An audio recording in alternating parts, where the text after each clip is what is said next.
Toda cidade tem uma história, mas quase ninguém conhece as decisões que acontecem antes dela existir. Hoje, no Primeira Mesa, eu recebo o engenheiro Alessandro, um dos profissionais que participou desde o início do empreendimentos da J. Becker Loteamentos e que hoje é responsável pelo Residencial Alvorada. Nós vamos falar sobre os bastidores de um loteamento, os erros que podem custar caro para quem vai construir e como boas decisões de engenharia podem valorizar um imóvel por muitos e muitos anos. Esse é daqueles episódios que fazem você enxergar uma cidade de um jeito completamente diferente. Seja bem-vindo ao Primeira Mesa. Quais foram os valores que você aprendeu com a sua família aqui sendo negociável? Cara, bom, meu pai me tratou no bigode. Falou, acabou. Alex, meu pai nunca me bateu. Minha mãe nunca me bateu. Meu pai é só falecendo. Acabou.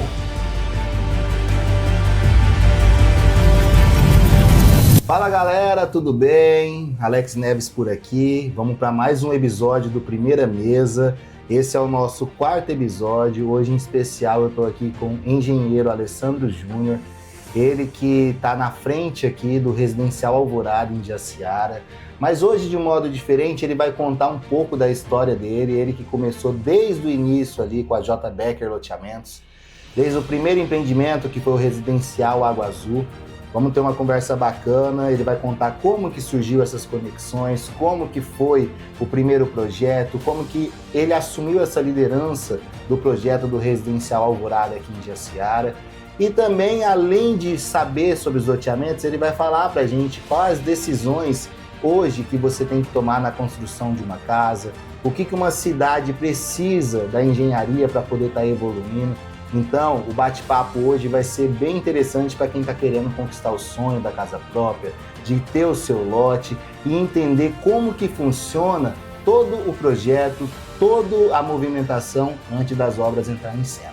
E é isso aí, então seja bem-vindo ao Primeira Mesa, Alessandro, meu amigo aí de muitas datas, aí a gente se conhece há muito tempo. Na verdade, assim, né, gente?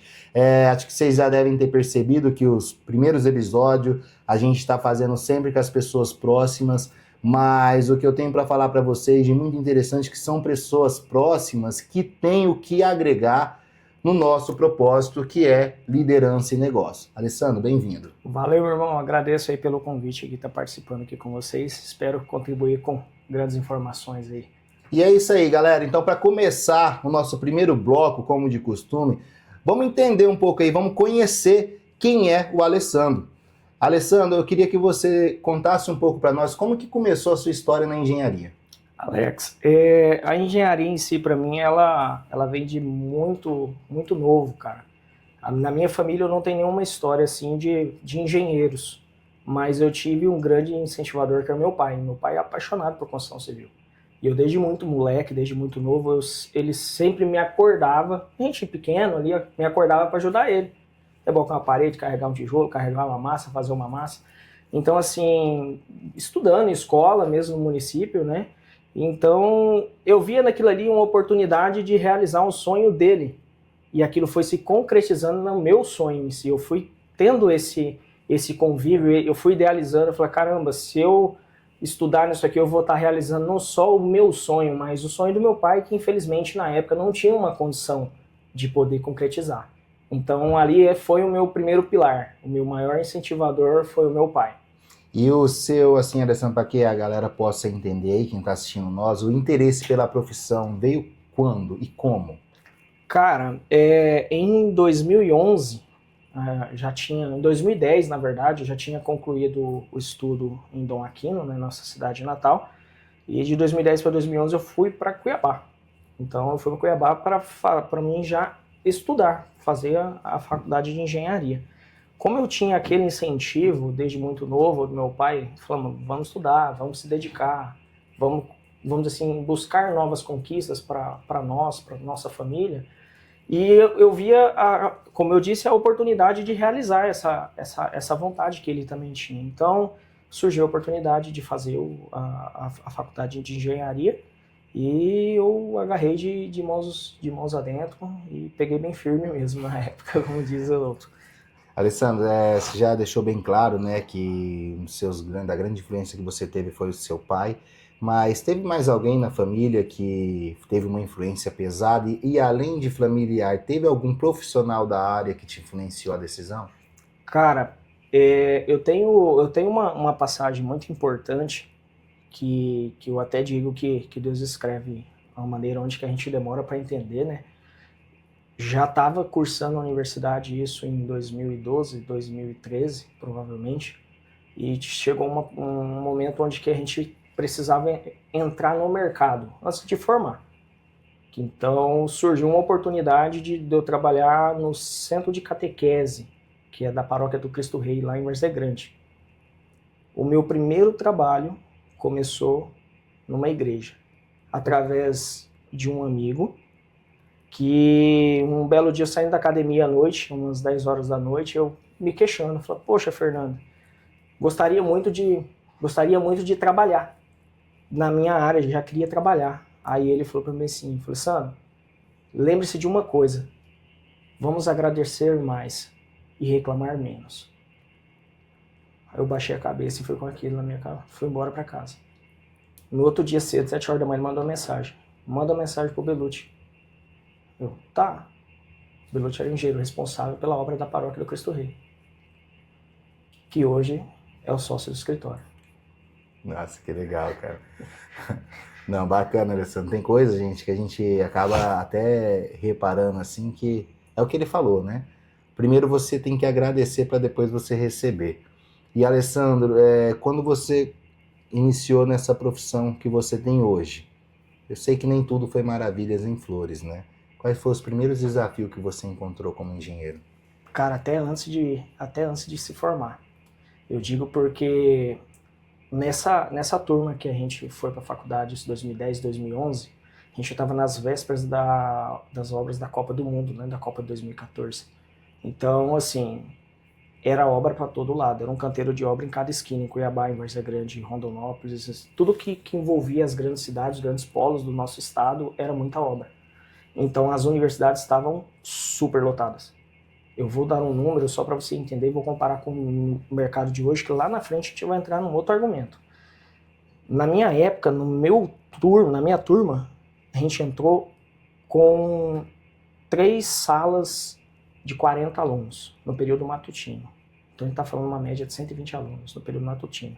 Na parte da noite eram 4 salas. Então a gente está falando mais de 240 alunos na minha época. Hoje, na mesma universidade, isso há 60 dias atrás eu estava no escritório em Cuiabá, e uma das professoras, que era idealizadora do curso na época, falou que não conseguiu juntar uma turma no período matutino e ficou só na parte da noite, com 20 alunos. Caramba. Então a gente está falando de 200 pessoas que tinham interesse em cursar engenharia na época, que era muita abundância de obra e de trabalho, e hoje já não tem. Pro outro lado, que a gente fala da dificuldade, tinha muita procura, tinha muita demanda, só que mesmo assim também existia uma certa filtragem, eram muitas empresas de fora, as empresas chegavam no estado querendo pessoas com qualificação. Então quem estava em período ali tinha essa dificuldade, né? Mas, como eu disse lá atrás, surgiu essa oportunidade na obra da paróquia, na obra da igreja, e se eu te falar que eu trabalhei 1 ano lá, de graça, sem ganhar um centavo. Tá vendo, gente? Sem ganhar um centavo. Nada, nada, nada, nada, nada. Não Seu ganhei. primeiro trabalho, então, O meu você não teve trabalho foi na remuneração? igreja.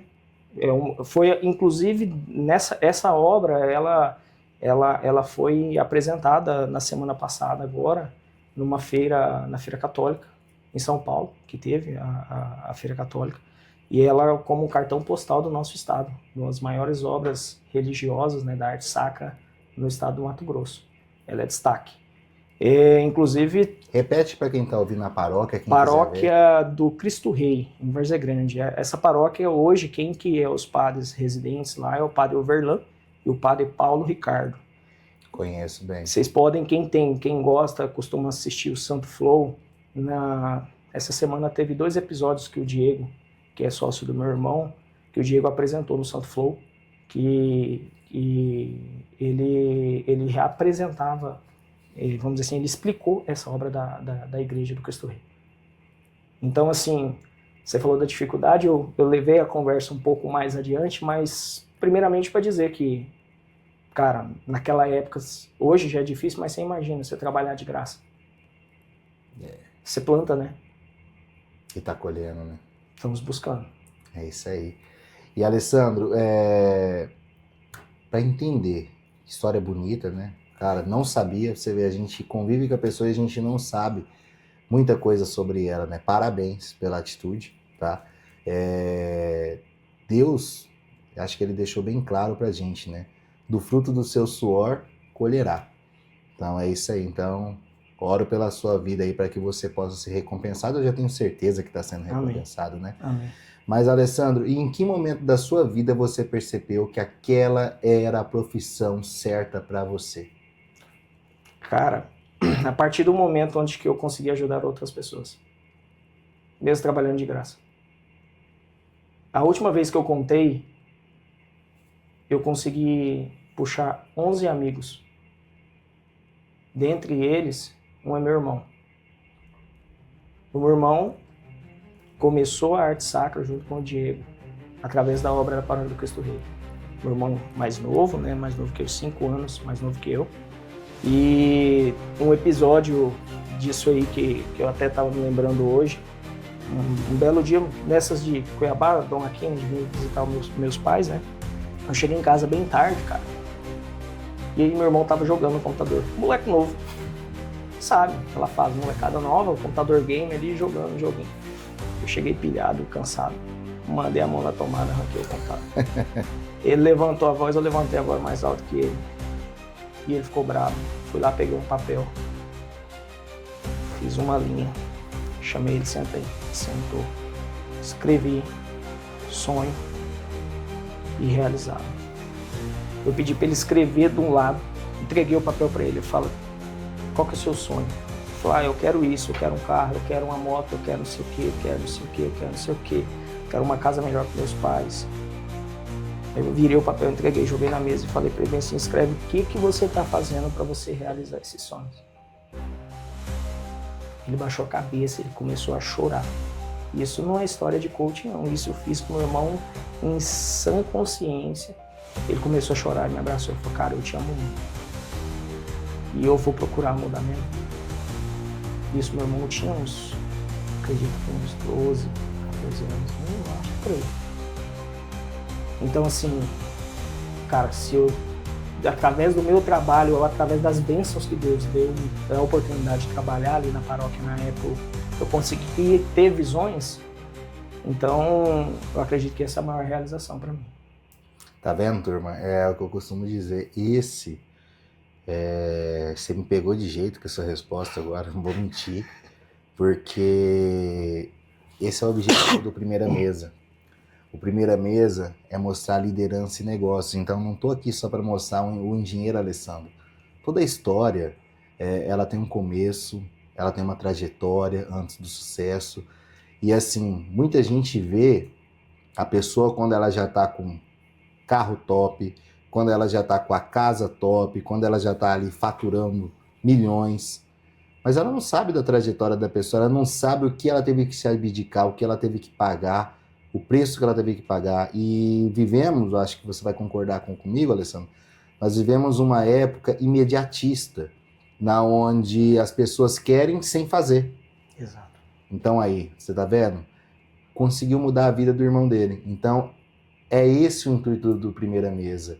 É quem tá estacionado, quem tá falando assim, cara, não tá legal, preciso ouvir alguma coisa, é que através desse podcast você possa, cara, ter um feeling e falar assim, cara, tá difícil para mim, mas foi difícil para todo mundo. A vida não é fácil, a vida não, as coisas não são de bandeja, não são entregues de mão atadas, né? E é isso aí, Alessandro. Então deu para vocês conhecer um pouco quem é o Alessandro.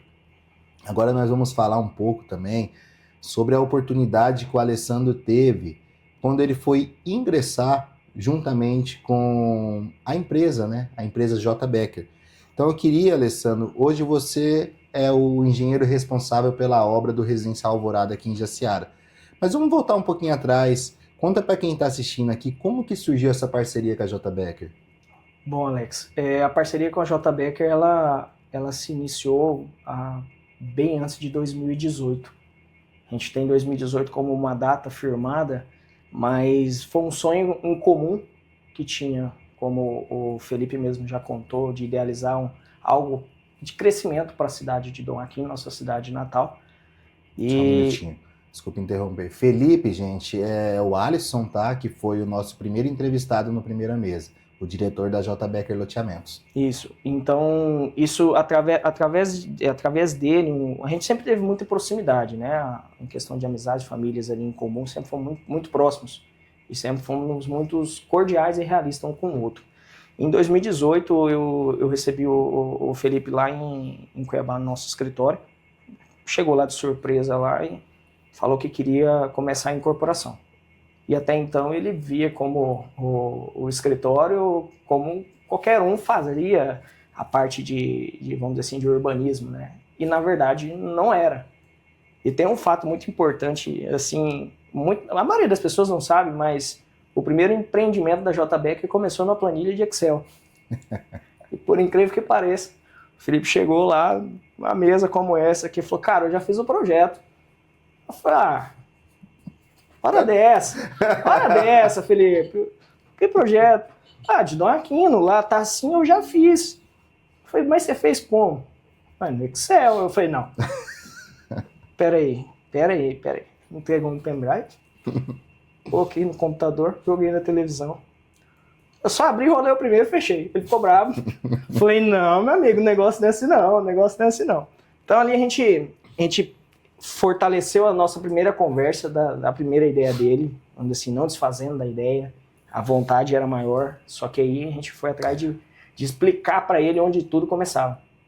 E Dom Aquino simplesmente iniciou com o maior arquiteto urbanista do estado do Mato Grosso.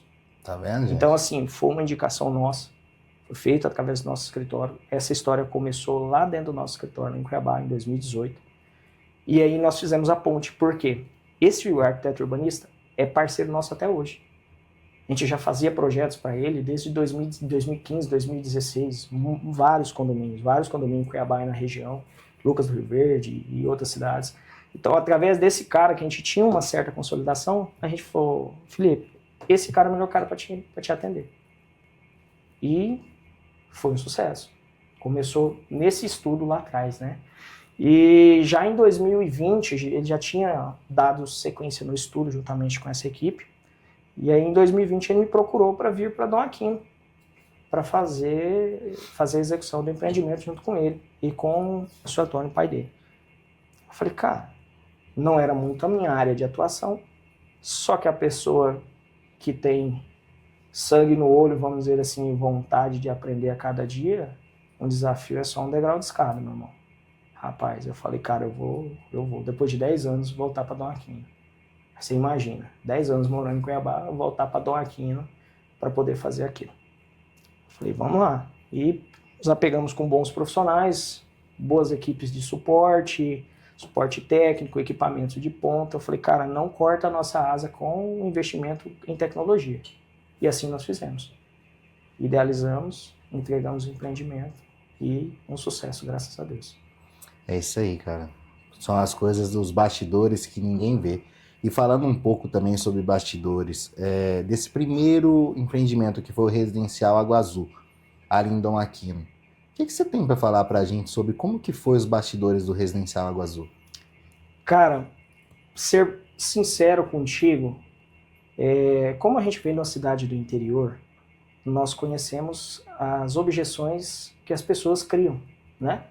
Poxa, Dom Aquino não merece um empreendimento. Dom Aquino não tem espaço para isso. Vocês estão fazendo duas cidades. Gosto demais isso. Então, nós escutamos muito isso lá atrás. Você é doido? Por que você largou essas coisas de Cuiabá para vir para cá? Eu falei, cara, mas eu continuo em Cuiabá, eu continuo as coisas lá, o escritório. Não, mas para que você parou para fazer isso? Eu falei, eu não parei. A gente está fazendo, estamos idealizando junto aqui, vamos entregar um produto de boa qualidade. Já tinha expertise do Anderson lá em Santa Catarina, o Anderson sempre estava em cima, instruindo, colocava a equipe em contato. E a gente sempre tinha esse incentivo. Eu falei, aí foi na onde que a dificuldade maior era nisso. Só que aí que tá, uma engenharia que ela é gerida pensando na boa qualidade, na entrega, no bom resultado, o problema, ele é inibido. Isso. Então, tudo que tinha de objeção a gente vinha derrubando, vinha à tona e conseguimos idealizar. E hoje as pessoas olham, comparam, vamos dizer assim, igual o Dom Aquino, a praça do empreendimento, a praça do loteamento dá mais movimento do que a praça local. Galera, para quem não sabe, quem não conhece, queira conhecer, né, o loteamento residencial Água Azul em Dom Aquino, eu também morei quase 15 anos em Cuiabá, então eu vejo hoje pessoas indo em Cuiabá, vendo o loteamento Água Azul e falando assim, gente, que estrutura é essa para uma cidade igual Dom Aquino? Então, assim, a gente acompanhou de perto, a gente sabe que aquilo ali foi feito como cartão postal, né? Para vocês entenderem, vocês que são moradores de Dom Aquino, não estou querendo aqui falar de A mais B, mas deixar bem claro que quando termina uma obra de um loteamento, ela é entregue para a prefeitura. Então, a prefeitura que faz a administração dos custos e tudo mais do loteamento. Então, nós entregamos, eu falo nós porque hoje eu faço parte do projeto, nós entregamos o loteamento em perfeito estado. Se você for ver o que entregou, na verdade, assim, o próprio Dom Aquinense, ele sabe como foi entregue o residencial Água Azul lá no início, né? E, Alessandro, naquela época, nesses projetos do residencial Água Azul, vamos falar ainda do Água Azul. Quais foram as objeções que você encontrou na época?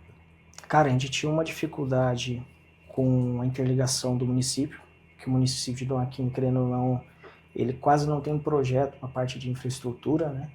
Então a gente teve que fazer algumas interligações com o município, que era algo no rumo. Fulano trabalhou lá e acha que é aqui. Então, só que assim, isso aí acaba sendo uma dificuldade em qualquer local, né? Mas assim, talvez seja esse o maior gargalo, porque não era algo de um estudo já pré-definido, né? Mas assim, não teve nenhuma objeção que não foi quebrada, não teve nenhuma situação que a gente não conseguiu resolver. Na época a gente sempre andou muito junto com tanto a equipe da Secretaria de Obras, tanto a parte do Departamento de Água e Esgoto do município. A gente sempre teve eles junto conosco. Por quê? Por mais, igual você disse, a gente passa o empreendimento para o município, passa o empreendimento, entrega para concessão de água, né? Então, isso aí foi tudo feito, tudo protocolado e tudo seguindo regimentos. Então, acredito que todas essas situações lá a gente conseguiu sanar tudo tranquilamente. E assim, Alessandro, vamos voltar no tempo e lembrar quando você estava ali de frente com esse loteamento. Vamos reviver um pouquinho o passado agora. O que mais marcou ali? Cara, o que mais marcou, eu consigo ter uma imagem um dia, primeiro dia que eu cheguei para trabalhar, tinha recém-chegado de Cuiabá e eu carregava uma cadeirinha, aquelas cadeirinhas de praia no carro. Peguei, na hora que começamos a fazer as aberturas das vias, né? E aí eu sentei debaixo de uma árvore lá e olhei a imagem de tudo que estava começando. E eu consigo ter a imagem na minha cabeça porque eu fiz isso depois que eu terminei. Então eu falei assim, como que eu consegui fazer isso? Lógico que não sozinho, diversas equipes, N profissionais, bons profissionais conosco, né? Mas como que eu consegui participar, fazer o negócio rodar? Eu falei, bom, por Deus. Então, Deus concedeu essa bênção, essa persistência, vamos dizer assim, essa vontade e é algo que eu te falo que é essa imagem que eu tenho comigo. Turma, vou falar para você, são histórias que o início de tudo, antes, como eu costumo falar, né? Antes de você conhecer uma pessoa, você tem que saber o que ela passou, como que foi, o ser humano que está por trás de cada projeto. Então, assim, a gente sabe que aquilo ali foi feito com muito carinho. Isso não porque eu faço parte do grupo hoje, tudo, tô junto com a equipe, mas porque antes, lá quando o Alessandro tá contando essa história para vocês aí, eu não fazia parte do grupo, mas eu acompanhava. Eu sabia como que era a vontade de você fazer algo que não existia na cidade. A vontade de você, sabe, colocar a primeira placa de Eu Amo Dom Aquino. Aquilo ali foi sensacional. E assim, falando sobre um loteamento, né, Alessandro? Um bloco bem interessante que eu acho para a galera entender como que nasce um loteamento. Etapas que acontecem antes de tudo começar. Você pode explicar para a gente como que nasce um loteamento? Cara, todo estudo prévio, ele inicia primeiro você fazendo a sua análise de área, né? A análise do local onde você vai fazer adquirir aquele espaço. Jaciara, por exemplo, quando a gente estava desenvolvendo a execução de Dom Aquino, eu já estava aqui mais o Felipe. Não foi uma nem duas vezes. A gente acha que é da noite pro dia, não né? Não é. Cara, a gente veio várias vezes. Eu tenho diversas imagens aéreas, a gente andando aqui de a pé, andando nessa área inteira. Então, assim, tudo se inicia muito antes, cara. Muito antes. Em Cuiabá nós temos diversos estudos em Cuiabá, que eu visitei Mano Felipe antes de 2018, pra você ter noção. Então tem muita coisa. Tem muita coisa. Tem né? muita coisa, tem muita coisa. E para quem tá vendo, Alessandro, entender, quais são os estudos técnicos necessários hoje de uma área? Cara, olha, se eu for falar todos, às vezes eu vou esquecer de alguns. São muitos nomes, vamos dizer assim. Mas eu posso te falar uma das coisas que as pessoas às vezes ignoram e é o que mais dá pano pra manga, que é a parte ambiental. A parte dos licenciamentos ambientais, as pessoas não levam a sério os empreendimentos. Muita coisa na nossa região não é feito, não é executado da maneira correta, serena. Nós aqui no Residencial Alvorada, antes de começar a obra, já estava tudo pronto, já estava tudo certo na prefeitura, no cartório, órgãos ambientais. Qualquer alteração que seja feita disso volta para o órgão, retifica, arruma o que precisa ser arrumado e executa. Então, na JBecker nós não executamos nada que não esteja conforme as leis, principalmente a parte ambiental, que é a parte crucial. Então, assim, a gente tem toda a parte de licenças na entrada do loteamento, fiscalização de CREA, full time, sempre estão aqui, a gente sempre vê os fiscais, vêm aqui, elogiaram a gente, você já até citou isso em outros episódios, elogiaram a gente por estar com um empreendimento redondo, né? A gente tem algumas obras no entorno que está até sendo executada aqui agora, que é a parte do município, o município já está concluindo, já está liberando isso para nós. Então tudo isso é uma via de mão dupla. Então a gente entrega algo bem feito, a gente preza a qualidade para o cliente que vai usufruir isso aqui futuramente. Isso aí, Alessandro. E sobre uma tomada de decisão quando vamos pensar numa infraestrutura de um loteamento, você pode falar um pouco como que é?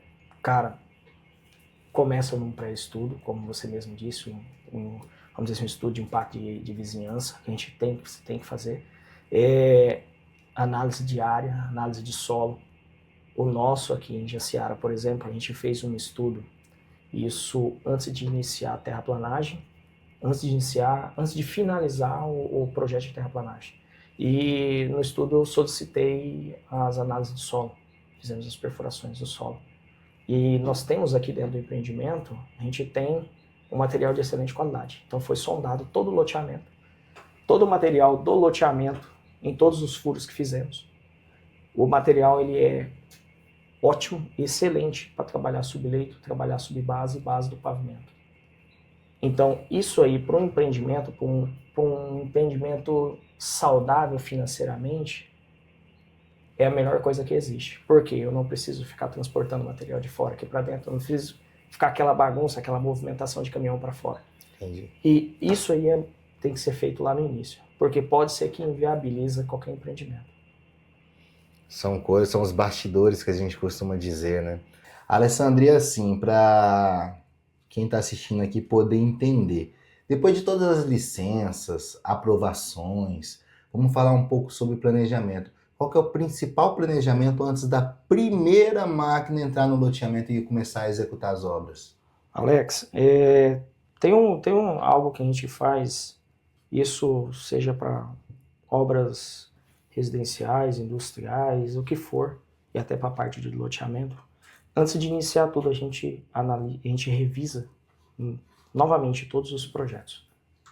A gente concilia para ver se realmente o cronograma físico-financeiro não está faltando alguma das disciplinas. Já aconteceu da gente verificar isso a tempo, a gente conseguir resolver. Por quê? Tem situações onde que os órgãos pedem algumas coisas e vão ficando com eles. A prefeitura libera, às vezes, uma documentação que você precisa utilizar em outro processo. Quando você vai ver aquele processo, já já está chegando na data de vencimento e é algo que a gente acaba controlando bastante isso aí. Então, assim, eu acho que os dois pontos cruciais estão nisso aí. Entendi. Acho que ficou bem claro nisso aí. E, Alessandra, assim, vamos agora passar para um bloco bem legal, que é pôr a engenharia na prática mesmo. Vamos colocar assim, para quem não é engenheiro conseguir entender. O que diferencia um loteamento ruim para um loteamento normal e um loteamento bom? Cara, gestão. Gestão. Como que a pessoa faz para Qualidade. identificar um loteamento ruim, um loteamento normal, que você fala não tem nada demais, e você fala, cara, ali o negócio é de primeira? Acabamento. Começa por aí. Vamos dizer assim, uma residência. A maioria das pessoas vão conseguir olhar para uma casa e falar, cara, essa casa é bem feita. Ou às vezes essa casa é maquiada. Ou acompanha o processo para ver se realmente a pessoa que fez é alguém consolidado. Então a mesma coisa é o empreendimento. Uma empresa consolidada. A J. Becker não nasceu ontem. A Becker não nasceu ontem. As empresas em si, elas têm consolidação. Quantos e quantos empreendimentos a corporação, vamos dizer assim, a empresa em si tem? Vários. J. Becker, em Dom Aquino, a gente entregou um belíssimo empreendimento. Estamos entregando em Jaciara. Estamos com estudos avançados em diversos locais, não só aqui em Jaciara, que a gente tem um já na agulha aqui em Jaciara. Então, tudo isso são coisas que mostram a consolidação. A gente, quando estamos executando controle de qualidade, quando estamos fazendo desenvolvimento, equipamentos de ponta, nós fizemos um levantamento aqui com um drone, cara, a gente pegava a espessura das árvores, pra você ter noção. Absurdamente caro o equipamento. Dá um estudo de precisão gigantesco. Então, assim, tudo isso é investimento. Isso não é amadorismo. Isso é algo consolidado, isso é algo que é feito pensando no dia de amanhã. Então, isso é o que diferencia o empreendimento de boa qualidade para um intermediário ou para um de péssima qualidade. Assim eu consigo te dizer. E assim, o que você acha hoje, numa forma mais leiga, vamos dizer assim, quais são os erros num loteamento que uma pessoa normal, que não entende tanto de engenharia, não consegue perceber? Cara, difícil pegar um item, vamos dizer assim, algo visual, né? Você diz, mas acessos mal pensados, uma sinalização viária mal idealizada. Acho que o acesso é um dos O acesso eu acho que é o principal. Ou então, às vezes, a gente tem até situações. Então, aqui nós tivemos, acho que, cinco pontos de objeções lá, que eram as mudanças da rede. Não sei se você vai lembrar disso aí, mas é assim, de repente a pessoa estava trabalhando na terraplanagem, vê uma lepa de um poste de energia lá no meio da rua. Mas esse povo não fez o estudo? Não, é que aquilo depende de Energisa. É burocrático, entendeu? Então, assim, eu acredito que os acessos mal pensado, tudo, vamos dizer assim, com dificuldade, como que eu vou idealizar um empreendimento com acesso onde que o carro, um carro com uma cilindrada, vamos dizer assim, com um motor menor vai ter dificuldade para subir com a família. Então, assim, eu vejo isso. Eu vejo isso. Eu, Alessandro, por exemplo, fosse mais idoso um pouco, apesar dos cabelos brancos aqui, se eu fosse um pouco mais idoso, vocês teriam dificuldade para mim comprar um terreno e construir uma casa num lugar com difícil acesso. Acho assim que até uma pergunta assim, que você vai falar meio óbvia resposta que faz diferença, né? Mas é para a pessoa comum tentar entender, Alessandro, como que a topografia, a drenagem de água pluvial, a pavimentação e a infraestrutura influenciam no loteamento em décadas? Cara, é muita coisa. É muito tempo. Vamos dizer assim, se for falar algo mal feito, você com 3 anos você começa a ver as imperfeições. Algo que é mal feito. 5 anos no máximo você começa a ver algo segregado, recalque. Então, assim, isso é questão de controle de qualidade, né? Vamos assim, você investir em equipamentos, você investir em mão de obra, você querer fazer algo só pensando na economia. Vou levar um outro braço para você poder entender, voltando lá em 2015, 2016. Teve um condomínio que nós fizemos em Cuiabá, que foi o carro-chefe na época, né, do empreendimento. E aí eles queriam racionalizar a produção, que era o quê? Dificuldade de mão de obra, o pessoal queria mudar o sistema de fechamento. E na época nós desenvolvemos um sistema de pré-fabricado, os módulos, que hoje a gente vê, a maioria dos condomínios, né? A gente desenvolveu o projeto disso aí na época que não tinha. A gente não tinha na capital nenhum projeto desse, desenvolvemos isso na época.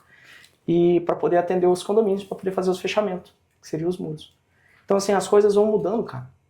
Né? Então, se você for comparar o loteamento que a gente tinha, a gente fez em Dom Aquino para Jaciara, o que já está diferente? Muda o cenário, vamos dizer assim, nós tivemos uma pandemia. Cara, Covid, nós começamos o loteamento no ano do Covid. Me recordo bem. Cara, então assim, mão de obra, dificuldade, todo aquele desespero da população e aumento de produto, materiais elétricos, se não me engano, chegou a 35% a mais do que de quando nós começamos. 35% numa categoria que é pesada do loteamento, transformadores, toda a parte de cabeamento. Gente, eu acho que falta muito interesse de você pesquisar e estudar. Então, principalmente em cidade interior, né, onde todo mundo conhece as áreas, nego fala, a área de fulano vale tanto, o nego já faz a conta lá e divide pela quantidade de lote e já acha que o lote tem que ser vendido. Nego não tem ideia do que custa uma infraestrutura. Exato. Né? E assim, tem alguma dica que você pode dar para a pessoa conseguir enxergar uma boa estrutura de uma má estrutura de início? Ou você acha que fica difícil? Cara, é algo que, vamos dizer assim, o que dá a garantia de uma qualidade é o que está escondido. É o que na prefeitura não ganha voto. É o que nós estamos fazendo aqui desde o início do loteamento e que as pessoas não veem, porque é tudo subterrâneo. Então, acontece de ter empresas de má índole ir lá e entregar um empreendimento, nossa, tá pavimentado, tá iluminado, tá lindo, tá gramado, tá pintado até o meio-fio. Acontece. A gente já viu aqui no nosso estado. Aqui na nossa região a gente já teve situações assim. Então, vamos pesquisar, vamos acompanhar de mais perto, vamos olhar o que as pessoas estão realmente entregando para... Galera, o Alessandro ele faz um trabalho aqui no Residencial Alvorada. Quem quiser seguir aí o link da J. Becker, né? @JBecker Loteamentos. Então, ali você vai poder acompanhar. E eu acho que essa parte do cliente que comprou ali no escuro, ou até mesmo de quem está planejando comprar no futuro, poder ver como que é cada etapa de obra, isso aí é muito interessante, tá, gente? E agora, Alessandro, vamos entrar na virada de chave aí, né, que foi o Residencial Alvorada. O que você tem para dizer aí? O que mudou do Residencial Água Azul para o Residencial Alvorada? Cara, o que mudou mais, vamos dizer assim, mais diferença que a gente percebeu, mão de obra. Cada dia que passa, a gente está tendo mais dificuldade em contratações, parte de mão de obra. E isso aí é o que acontece não só aqui para nós, mas nos grandes centros e outros empreendimentos que a gente participa com o nosso escritório. A gente está, inclusive, entregando no início do ano que vem, entrega um dos condomínios mais luxuosos da capital. Qual que é o nome? Fala aí para quem Lago quiser Divino. falar. Lago Divino é da BIT, grupo da BIT. E, cara, esse condomínio é fenomenal. Eles fizeram, inclusive, uma troca de sistema construtivo para sistemas mais modulares, mais prontos, vamos dizer assim, para tentar ganhar na produtividade. E isso é o que está acontecendo. A gente vai em feiras, a gente teve em feiras agora recente, feiras da construção civil, justamente para tentar mudar um pouco essa parte da mão de obra, braçal, que é o que acaba tendo nos empreendimentos, né, nas obras de infraestrutura, principalmente, a gente acaba tendo bastante coisa. Então, assim, a dificuldade maior que a gente viu foi esse. Entendi. Não, bacana. E o que você acha que evoluiu em projetos? Cara, muita coisa. Muita coisa, Alex. O pessoal fala da IA aí, eu vou ser bem sincero. Tá quase entregando o projeto daquele dia, né? Mas é aí que tá, né? Tem que saber apertar o botãozinho certo. Meu irmão, eu comecei no desenvolvimento de projeto. São mais de 200 mil metros quadrados projetados já, da nossa autoria, 200 mil metros quadrados. Isso eu não estou mentindo, não. 200 mil metros quadrados é muita coisa. Centros de distribuição, obras industriais, religiosas, residenciais, comerciais. A gente tem loteamentos, condomínios, não foi um nem dois condomínios feitos de projeto, cara, muita coisa. E o que eu te falo desde época de estudo, desde a época da paróquia do Cristo Rei, que eu falei que eu fiquei 1 ano trabalhando lá de graça, eu fui pro escritório, porque lá não me cabia. Segundo o pessoal, não me cabia lá, eu era muito chato para estar na obra, eu ia arrumar confusão. Aí eu fui pro escritório. E já tem mais de 10 anos que eu tô no escritório. Desde a época, depois da obra, eu fui pro escritório, tem mais de 10 anos. Eu parei de contar, inclusive, porque eu iniciei nessa fase, Alexa, de início de softwares que estavam começando, vamos dizer assim, a parte visual. Hoje a metodologia de desenvolvimento é tudo BIM, é tudo tridimensional, você vê tudo no VR. Rapaz, a dificuldade agora é você ter um computador de ponta para poder acompanhar esse tipo de projetos. Então, assim, eu falo não puxando o saco para o lado, mas com maestria de experiência. Trabalhamos com diversos níveis de clientes, diversas áreas, como você mesmo sabe, e não é só no nosso estado. A gente já entrega, desses 200 mil metros quadrados, foram entregues para 7 estados já diferentes, então a gente atua para fora do nosso estado também. Então, na parte de projetos, tanto da área civil, residencial, etc., a parte de loteamentos e condomínios também, o avanço é cada dia maior. Então, a empresa que trabalha, que investe nisso, ela entrega um melhor resultado na hora da sua execução. É algo muito consolidado. E já pegando esse gancho, já que a gente está falando aí de avanço, de tecnologia e tudo mais, vamos falar assim, quais são os principais diferenciais técnicos hoje do Alvorada? Cara, o Alvorada é o nosso estudo inicial, a gente já está 10 vezes mais anos-luz do que o de Dom Aquino, porque a gente já colocou outras tecnologias de ponta. Então, o nosso acompanhamento hoje em cima do Alvorada, tudo digitalizado.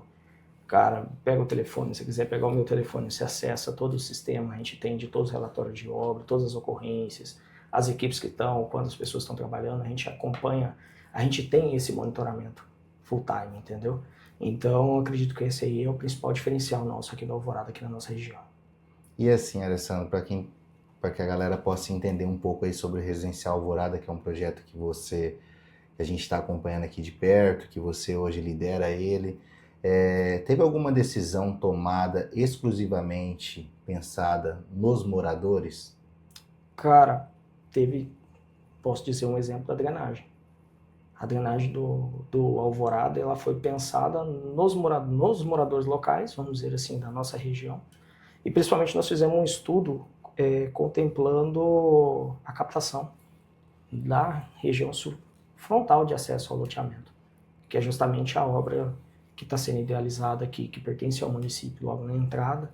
Então, já prevendo qualquer problema futuro. Então, a gente fez isso aí juntamente com o projetista responsável na época, acompanhei isso aí de perto, já procurando sanar esses possíveis problemas, ajustando o que era necessário, e para a gente poder se precaver, né? Então, não houve economia nesse ponto aí, pode ficar tranquilo. A rede de drenagem do loteamento aqui é fenomenal. E o que mais te orgulha nesse empreendimento? Cara, nós vamos entregar um bom produto. A JB, cada dia que passa, está entregando um bom produto. E, assim, a gente sempre tem o contato, vamos dizer assim, a nossa fala ali com, por exemplo, você na vendas, na engenharia, ele na engenharia, equipe de obra, sempre junto com a gente senta, a gente conversa, passa pro Felipe, vamos ajustar isso aqui, vamos melhorar nisso. Então, cada dia que passa, a gente consegue, vamos dizer assim, procurar uma melhor entrega, né? Perfeito a gente não é, isso eu sempre falo, eu não sou perfeito e não vou buscar a perfeição, só que a força de vontade para a gente poder entregar um bom resultado, a persistência, a garra, aquele sangue no olho de vencer é diário. É isso aí, turma. Então agora nós conhecemos um pouquinho dos bastidores do Residencial Alvorada, projeto liderado hoje pelo Alessandro, né? E já a gente volta. Então, galera, agora a gente vai pedir agora a opinião aqui do engenheiro, né? para você entender um pouco. Agora nós vamos para um bloco aqui. O Alessandro, para quem não sabe, além de fazer parte do grupo hoje, J. Becker Loteamentos, ele também tem a empresa dele, onde eles constroem casas e tudo mais. Então, assim, Alessandro, para quem hoje está pensando em construir uma casa, qual que você acha que é o erro mais comum que uma pessoa comete? A ausência de projeto, falta de gestão. Eu achar que o projetista é ele, né? Não é assim, cara. Eu tive uma situação recente agora, lá em Primavera, e eu fui fazer uma conferência de um terreno de um cliente. Eu olhei o alinhamento, a testada da avenida, olhei o alinhamento do terreno, o cara construindo 4 casas. Bom, o terreno de esquina tá assim, o terreno da rua tá do outro jeito. Falei, tá errado, aí. O cara tá construindo na esquina, no sentido da rua. Falei, não é possível. Aí eu olhei pro outro lado, peguei uma trena no carro, fui lá. Fui lá medir, bati trena no chão lá. Falei, não é possível que eu tô doido, cara. Moral da história. O cara tava construindo uma casa no terreno errado, irmão. Pegando 2 terrenos de esquina. Terreno de 250 conto cada um. O cara com terreno na rua, que era sobre esquina. Ele tinha 3 casas. 3 casas dele. Uma casa começou nos terrenos de esquina e 2 no terreno dele. Ele tinha que ter construído a outra. Ou seja, as 3 casas dele estavam erradas. Teve que trocar as matrículas. Cheguei no outro dia. Eu falei, moço, esse terreno aqui é do senhor? Não, o cliente que veio aqui marcou que eu estou executando. Falei, olha, vocês estão construindo errado, me desculpa. Cheguei no dia, cadê a casa? Derrubou. Ele tava começando a bater as vigas da laje, Alex. Isso eu tô falando desse ano agora, tem uns 90 dias mais ou menos. Então tudo isso é a falta de acompanhamento, a falta de gestão, e isso tem demais. Tem demais. Principalmente caseada a vida agora, meu amigo, o cara acha que projeta na internet e acha qualquer um aí pra poder assinar. E é isso aí. Entendeu? Entendi. E, Alessandro, vamos imaginar uma situação que tem alguém em outro estado, né, algum outro lugar, onde a empresa Alessandro hoje, sua empresa não possa ajudar nisso.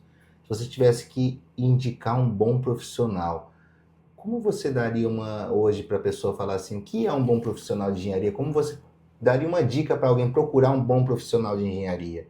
Identificar um bom profissional de engenharia hoje para poder contratar? Cara, know-how, experiência. Vai pro diálogo.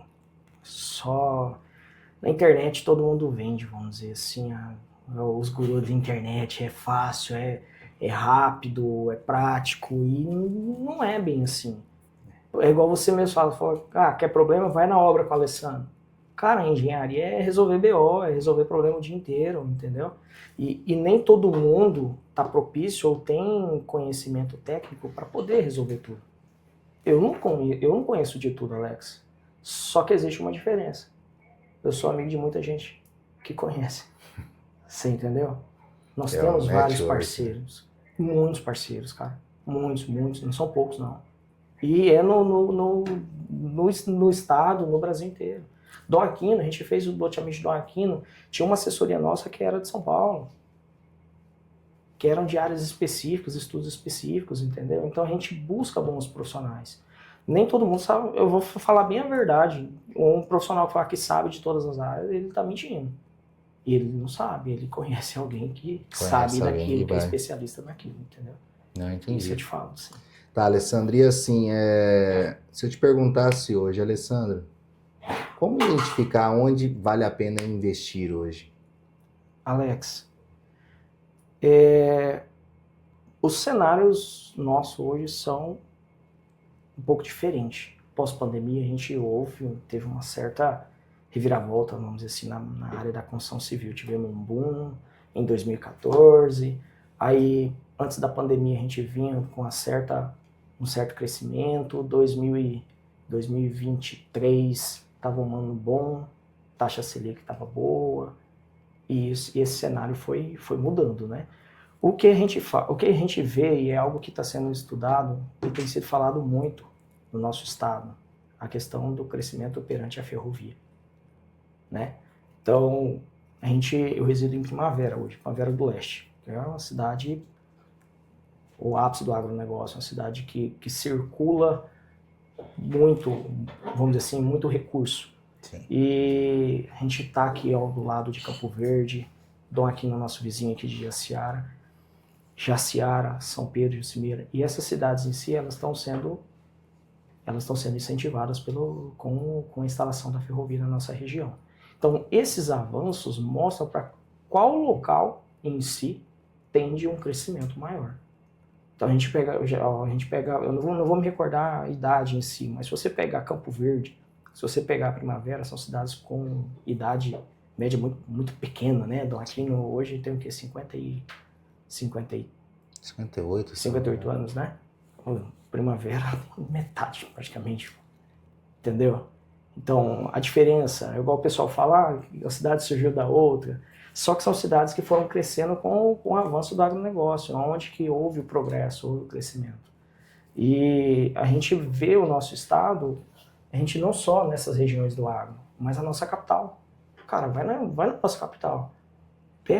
Dá uma olhada no anel viário, naquele acesso que a gente tem, que sai lá do outro lado, passa atrás dos florais. Cara, é algo absurdo. Então, a nossa região em si, ela tem sido muito contemplada com esse desenvolvimento.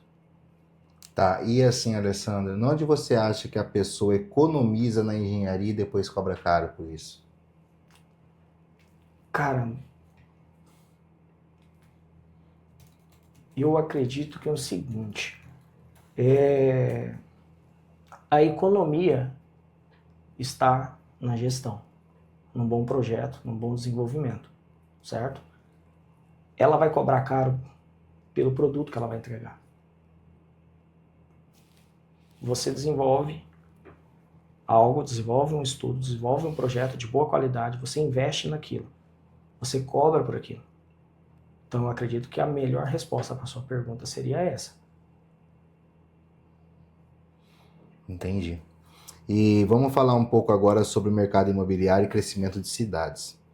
Como que você acha que a engenharia ela influencia na valorização de um local? Cara, totalmente, né?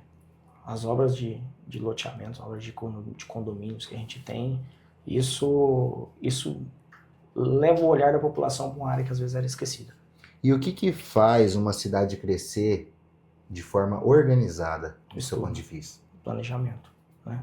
Você acha que falta muito planejamento para as cidades hoje? As cidades, assim, eu não sou urbanista, né? Eu não sou um arquiteto, não sou especialista em urbanismo. Só que as cidades mais antigas, a gente viu uma certa dificuldade para um crescimento organizado. Essas cidades mais novas, que eu acabei de comentar contigo, mesmo a região mais nova de Cuiabá, ela está conseguindo desenvolver de uma maneira organizada, racionalizada, por causa de estudos. Então, a gente tem Campo Verde com grandes estudos, a gente tem Primavera com grandes estudos. Primavera tem incorporadores em Primavera que eles têm estudo para investimento de 20 anos. O que é o principal fator quando você olha um projeto de engenharia hoje que você observa, que você fala assim, cara, antes de eu entregar, isso aqui é o que eu vou rever e rever? Em qual área você fala? Na parte de construção de casa hoje, quem vai construir uma casa de residência? Alex, a gente tem três, vamos dizer assim, tem 4 disciplinas que são principais. A parte de estrutura, né? As fundações, a parte de estrutura em concreto armado. Antes disso, a gente faz o estudo de solo, no caso as sondagens. A gente vê qual a resistência do solo, qual o maciço, em que profundidade se encontra. Depois da parte de estrutura, a gente tem toda a parte de instalações. A gente tem a parte das instalações elétricas, a gente tem a parte das instalações hidrossanitárias, às vezes umas previsões de lógica. Hoje, por exemplo, a parte de automação, muitas das residências já estão com esse tipo de investimento, com esse produto. Todo mundo quer ficar vamos dizer assim, na IA, no telefone. Então, esse mercado hoje é abrangente. Tem situações aí que a gente, em 2019, teve um cliente que ele montou, cara, uma casa no Florais dos Lagos, em Cuiabá, que o painel de comando dele na época dava umas 4 vezes o quadro de distribuição. Painel de comando e automação. Coisa que hoje ele precisa de um espacinho pequeno, então as coisas vão mudando. Evolui, né? É evolução. Então, na área da engenharia tem diversos, cara. Você acha que essa é a tendência para os próximos anos, é a automação? Eu acho que ela já tá em andamento, né, cara? E o que você enxerga hoje como tendência atual para os próximos 10 anos? Cara, acredito que uma mudança desse sistema, esse método todo fechado aí, parecendo caixinha de fósforo para o neoclássico, as pessoas estão querendo voltar a ser mais família. Cara, você vai em muitos condomínios, você parece que é tudo loja, tudo farmácia. E tem uma assim, eu não tenho nada contra a essa concepção arquitetônica. Não tenho nada contra. Só que é tão belo, se você visita um local que é diferente, cara, vai em Gramado, que é dentro, é um método construtivo, vamos dizer assim, a concepção da arquitetura é diferente. Você vai nas igrejas, as igrejas são belas, as igrejas que realmente são idealizadas, com estudo, com embasamento, como eu te contei. Você vai no centro de catequese e Arcos, a gente está com Carmelo de São José está sendo feito, tem o convento das Irmãs Agostinianas, que a gente entregou em Várzea Grande, tem 3 anos, que foi o primeiro convento das Agostinianas, se não me engano, no estado. Então, assim, as obras religiosas, ela vem trazendo as pessoas mais para dentro da igreja. Sim. Cada padre de cada região, ele vem, vamos dizer assim, querendo idealizar aquilo, renovar aquilo que era esquecido.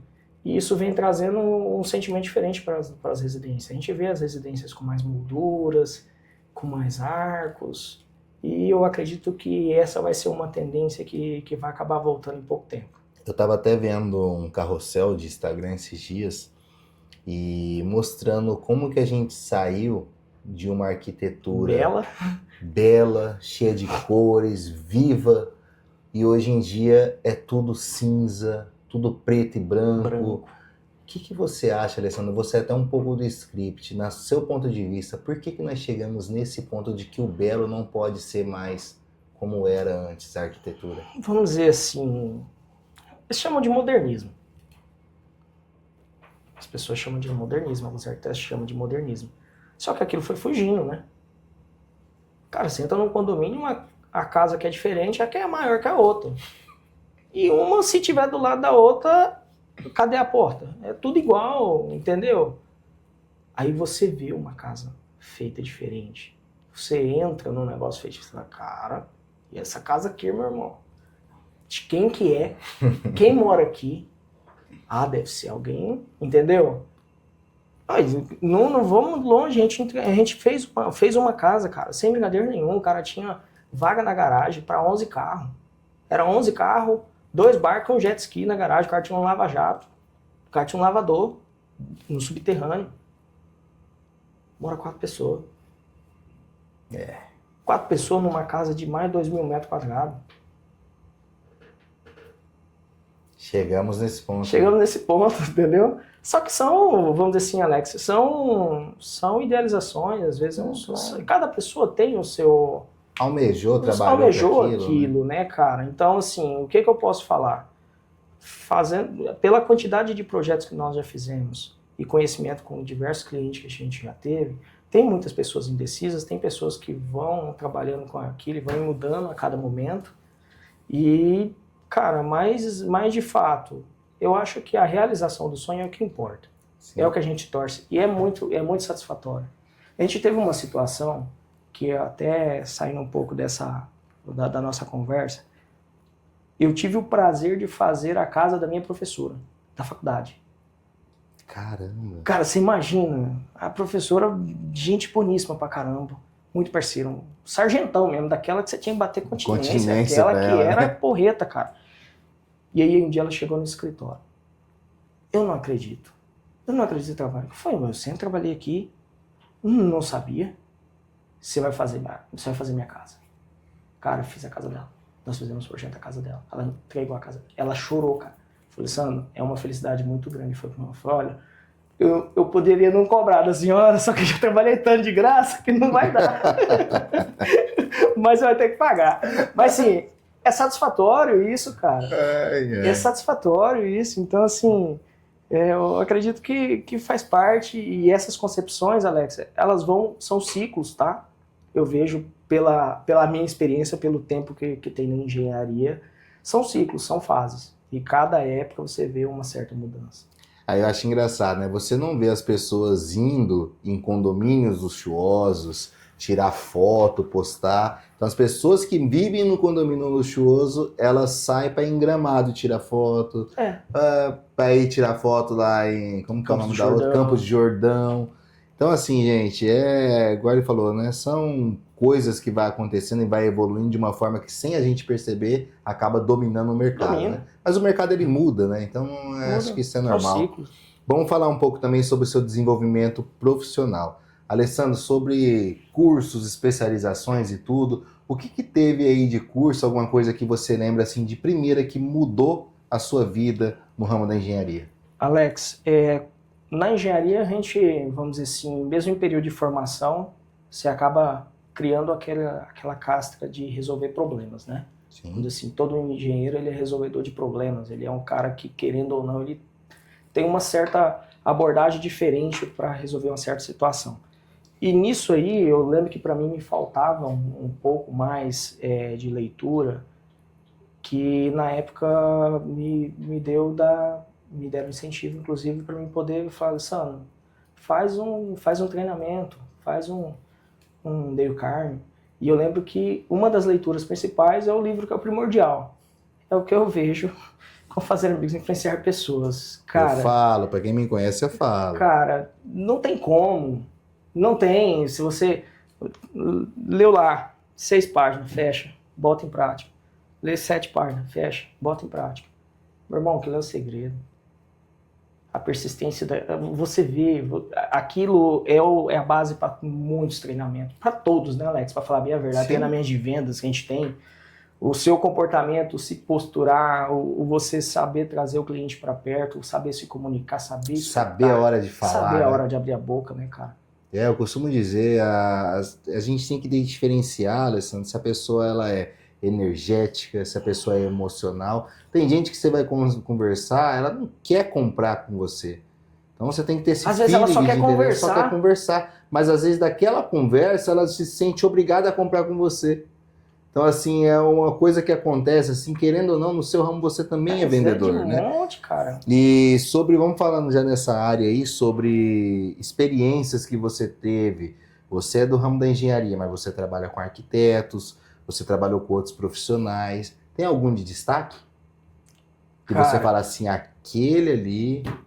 Cara, na arquitetura, que são áreas diferentes, né? Vamos dizer assim. O urbanista que eu conheci, vamos dizer assim, que trabalhamos até recente, a gente tem feito projetos juntos. Tivemos uma reunião até umas 2 semanas atrás, que é a equipe da Rotter, Johnny Rotter, que é sensacional. Da parte da engenharia, modesta parte, eu vou puxar saco pro sócio nosso do escritório, André Bellucci, que é um cara com experiência gigantesca. A gente foi o cara que me abriu as portas, vamos dizer assim, lá em 2000, algumas bolinhas, e até onde eu tô até hoje. A gente conversa diariamente, vamos dizer. E na parte de arte sacra, eu vou cantar a bola pro meu irmão, pro Eduardo, e pro Diego, que inclusive é irmão do André. Pra você ter noção, são 2 irmãos que trabalham com 2 irmãos. Alessandro, e hoje você é empresário. Sim. Você sendo empresário e engenheiro, a pergunta que eu tenho para te fazer é como você busca evoluir nesses 2 ramos hoje? Espiritualmente, me fortaleço diariamente. Fim de chave. Essa é a chave. Minha família. Buscar primeiro o reino de Deus. Exato. E as demais serão acrescentadas. É isso aí, Alessandro. E vamos falar um pouco agora sobre os bastidores, sobre a sua história, continuar um pouco com a história sua aí. Tem alguma decisão que marcou a sua trajetória na engenharia?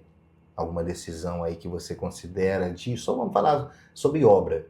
Você fala assim, cara, aquilo ali marcou. Cara, teve uma decisão. Em 2017, 2018, a gente tinha uma...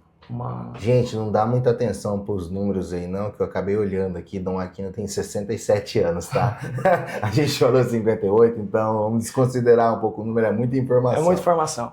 Em 2018, chegou na nossa mão, lá no escritório, para poder idealizar uma obra da Estúdio Z, na Avenida Fernando Corrêa da Costa, que era bem próximo do escritório.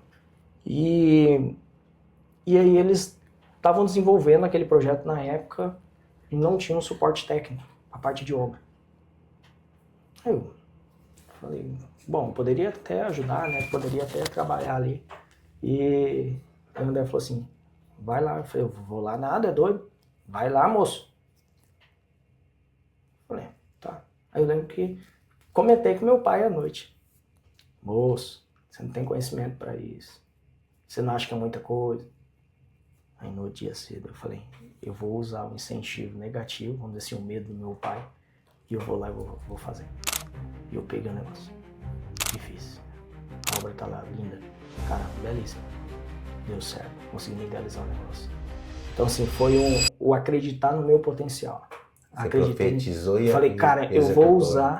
vou usar o pensamento, vamos dizer assim, de medo do meu pai, que é o meu maior incentivador, vamos dizer assim, a minha família, meus maiores incentivadores, como argumento para mim ir lá e resolver esse negócio. E fiz. Que história. E teve alguma decisão difícil nessa trajetória? O que você considera que foi a decisão mais difícil nesses anos todos que você trabalha na engenharia? Cara, eu acho que é a mudança para Dom Aquino. Sempre, né? A mudança para Dom Aquino. Já passei por isso também, gente. Só que aí que tá. Foi aonde que mudou minha vida. Eu voltei para Dom Aquino, idealizamos o Residencial Água Azul, e por coincidência cruzou o contato com eu e minha esposa. A gente se casou, ela foi embora para Primavera, depois eu fui, moramos lá e casamos. É o ditado clichê, né? Deus escreve certo com linhas tortas, né? E teve alguma situação nesse período, nessas inesperada que aconteceu aí nesse período? Então, fora do controle, não. Lições que você aprendeu na sua profissão que você leva para a vida hoje, pessoal? Cara, é muita coisa, hein? É muita coisa. Tem alguma principal? Persistência. Persistência. E qual foi o momento que te fortaleceu na sua profissão? Que você falou assim, cara, tenho que ter fé e é isso mesmo, eu tenho que continuar. Alex, eu acho que vamos dizer assim, esse pensamento, essa situação, ela é meio que diária. Vamos dizer assim, é um desafio a todo momento, cara. Ela é muito dinâmica, a engenharia. A engenharia, ela não tem vamos dizer assim, ela tem uma previsão, tem um cronograma. Só que às vezes você precisa fazer adaptação de percurso. Por uma situação ou outra, você tem que se adaptar e fazer aquilo resolver. E é diário.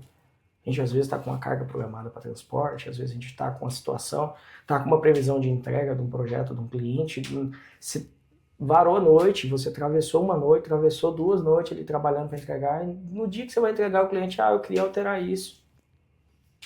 Então, não é um produto pronto.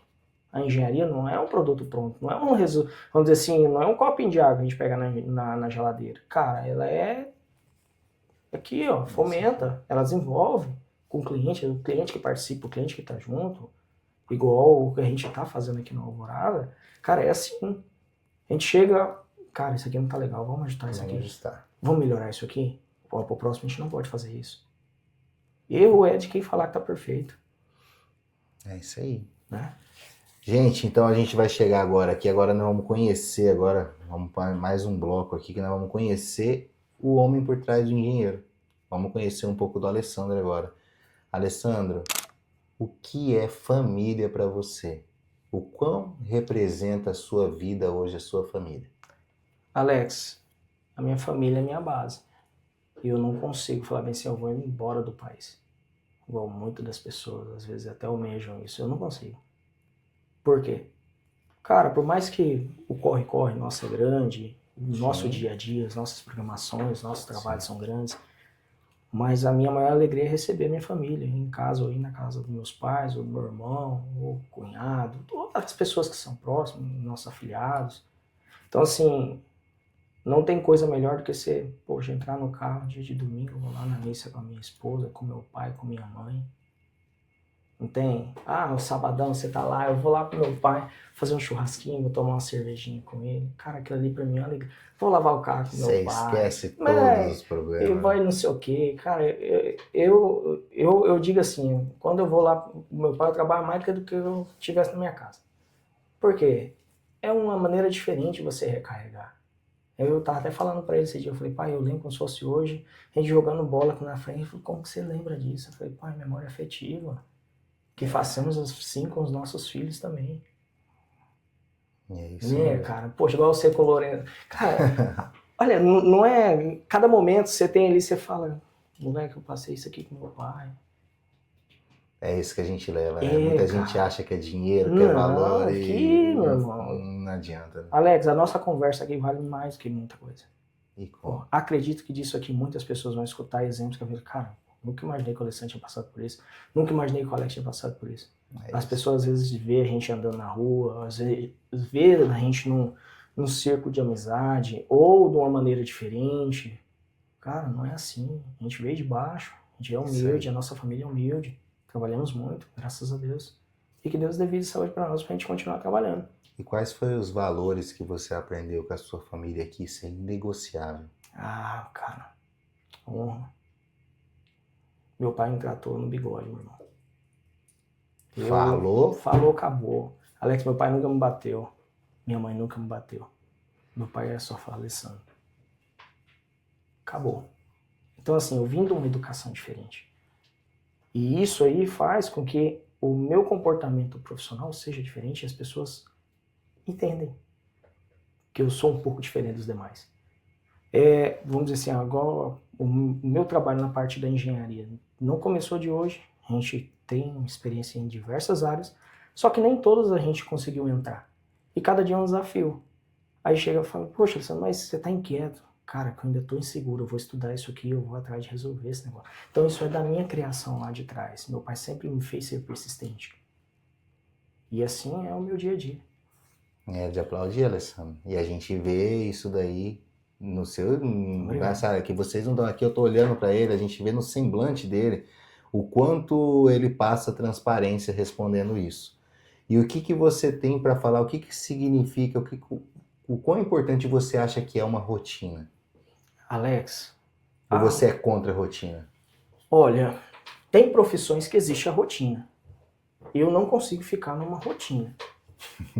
Eu não consigo. A rotina para mim é rotina de treino 4h30 da manhã. Que eu tenho que fazer, começar na segunda para não falhar até a sexta. Não dá, cara. Eu não consigo ficar... Eu não consigo ver diversas vezes, eu acho que eu já te contei isso, descendo aqui pro loteamento, às vezes chegando, o passo que não quebra mola aqui, tem um jovenzinho ali, uns 12, 13 anos. Cara, 8 horas da manhã, o moleque tá no telefone aqui. Aí eu, poxa vida, eu acordei 4h30, fui pra academia, tomei um banho, peguei estrada, tô aqui no loteamento resolvendo um BO, filha da mãe do guri tá no telefone hora dessa, com 12 anos. Eu tava batendo carrinho de massa pra ajudar meu pai, cara. Entendeu? Então, assim... Aí depois vai falar que não tem oportunidade. Pois é, não tem oportunidade. Os valores. Aí eu então falo, não vem trabalhar com a gente. Ah, quanto que é? Foi, irmão, eu trabalhei, foi ano de graça pra igreja, por mais que era pra igreja, era. Mas depois, deixei de ir pra academia pra me colocar passe no cartãozinho. Colocar passe no cartãozinho de busão pra andar de ônibus pra poder trabalhar, porque não tinha dinheiro, meu irmão. Quem quer fazer isso hoje? Quer que o papai e a mamãe dê um iPhone 17, quer uma motinha, sem estar trabalhando. Só que aí que tá, eu acredito que um pouco é a criação. Pode ser que a nossa geração seja uma das últimas com esse perfil. E eu também acredito nisso. Eu acredito que seja. Que Deus nos dê vida e saúde pra gente formar os nossos filhos, pelo menos com 50% do que a gente aprendeu com essa pegada, entendeu? Mas sabe, Alessandro, eu me fortaleço muito, né? Hoje eu sou pai, meu filho já vai fazer 5 anos de idade, eu penso muito, isso aí já me tirou muita noite de sono. E uma das coisas que eu penso muito, cara, sabe? É o que tá lá na Bíblia, que criai o seu filho dentro da palavra, nas ordens de Deus, que mesmo depois de grande ele não se desviará. Então isso é uma das coisas que me conforta. Sim. Gente, eu acho assim, todo mundo tem acesso, né? Então aqui nós não estamos aqui para falar de religião A, religião B, né? Eu e a Alessandro somos católicos, mas já frequentei várias outras igrejas e aqui ficou hoje um exemplo claro de fé, um exemplo claro de persistência, de quem veio do nada, de quem está construindo as coisas que tem hoje. E assim, o que o Alessandro ainda quer conquistar? Cara, eu acredito que a formação familiar, né? A gente almeja aí que Deus abençoe. Também tem os nossos frutos, que eu acho que é o que nós viemos, né? O nosso fundamento. Para deixar um Alessandro Júnior, né? Deixar um para fazer boleto para ele, né? É isso aí. Fazer um financiamento no nome dele, pegar um Celta. Então assim, eu sou muito realizado, eu sou muito feliz. Isso E como você concilia a sua vida empresarial com sua vida pessoal? Cara, tem hora que minha esposa briga comigo que eu sou muito trabalhador. Tem hora que eu não quero frear. Meu pai não me... Amor, cadê eu? Cadê o meu tempo? E eu? Tô aqui, cadê? Não, mas aí que tá. Tem uma outra vertente que, graças a Deus, minha esposa também, ela não tem tempo ruim, cara. Ela pega pra me ajudar. Às vezes tem algumas demandas, não são todas, né? Não é o tempo inteiro. Só que a engenharia, ela é muito ciclo, né? Às vezes coincide de você ter algumas entregas. Eu tenho isso aqui para resolver do loteamento essa semana, assim, assado. Reunião daqui, não sei o quê. Então, assim, às vezes a gente tem algumas coisas que acumulam. Só que são ciclos. Mas o que eu te falo é o conciliar isso. Primeiro, a gente mantém a nossa rotina de missas, a gente mantém a nossa rotina de treinos, que eu acho que a gente cuida do nosso corpo, a gente cuida da nossa mente, a mente sempre em exercício, nosso corpo em movimento, né? Exatamente. E aí a gente vai dosando, Eu, particularmente, gosto muito de viajar, quem não gosta, né, de viajar também, então a gente vai conciliando isso para também não se desgastar, né? É isso aí, galera. A gente chegou no fim dos blocos aqui com o engenheiro Alessandro. Deu para vocês conhecer bem como foi a trajetória dele. Ele aqui deixou muitos ensinamentos. Eu acho assim que se eu pudesse escolher um dos ensinamentos que ele deixou é persista, tenha fé. Você chega lá. Mas, Alessandro, a gente tem um quadro no podcast Primeira Mesa, que é o nosso encerramento, que a gente chama de bate-bola jogo rápido. É o bate-bola do Primeira Mesa. Então eu vou te fazer algumas perguntas e eu quero que você responda de forma mais objetiva possível, tá? Posso começar? Manda bala. Então vamos lá, Alessandro. Um livro que você recomenda? Já até sei a resposta, mas fala pra galera. Como fazer amigos e influenciar pessoas. É isso aí, como fazer amigos e influenciar pessoas. Um profissional que você admira? Cara, profissional na minha área? Não precisa ser. Um profissional que você admira hoje? Eu acredito que uma das histórias mais inspiradoras é do Silvio Santos. Silvio Santos, bacana. Um hábito que mudou sua vida? Treino, atividade física. Um conselho que você recebeu e que você nunca esqueceu? Da porta da academia, que falou, para de reclamar e agradeça mais. Um erro que ensinou muito pra você? Um erro? Às vezes julgar que algo não estava dando certo, só que não era o momento certo. Uma decisão de qual você se orgulha? A minha formação. Um sonho que você ainda pretende realizar? Ser pai. O que significa sucesso para o Alessandro? Família. Se você pudesse voltar aos 18 anos de idade, que conselho você daria para você mesmo? Persista. E agora, Alessandro, uma pergunta assim, que eu gosto de fazer para todo mundo aqui. Daqui a 20 anos, vamos dizer que nossos objetivos de vida, que Deus nos permitiu chegar a essa data, o que você espera que uma pessoa que esteja assistindo esse podcast possa olhar e falar sobre você? Que eu construí um grande legado. Bacana, gente. Então, gente, Aqui ficou mais uma história inspiradora de alguém que começou do nada, de alguém que teve um sonho, que persistiu, que mudou a vida da família, né? Então ele deixou bem exemplo quando quem não tem muitas pessoas hoje que são imediatistas, já estão vendo o final do podcast, vamos dizer aí, mas ele contou uma história muito bacana sobre o irmão dele, de como ele decidiu mudar a vida do irmão dele, que às vezes você precisa de um empurrão, de como ele começou na trajetória dele, que foi trabalhando 1 ano de graça para poder chegar na onde ele está. Então tem gente que fala, eu formei, mas pessoas já querem estar recebendo valores astronômicos, valores isso e aquilo. E muitas das vezes, gente, é o que eu falo, como eu falei lá no início do vídeo, não existe nada fácil, tá fácil, desconfia. Então hoje eu cumprimento a Alessandra. Alessandra, eu quero te agradecer por ter aceitado o convite aqui. Eu acredito que você deixou boas histórias, você deixou bons projetos aqui para quem está começando nesse ramo, para quem quer entender como funciona o processo de um loteamento, como escolher uma casa, como escolher um profissional bem qualificado. Então, gente, muito obrigado aí. Chegamos ao final de mais um podcast. Esse foi o 4º podcast do Primeira Mesa. Logo, logo vocês vão estar vendo mais novidades aí. Quero agradecer. Fiquem com Deus. Valeu.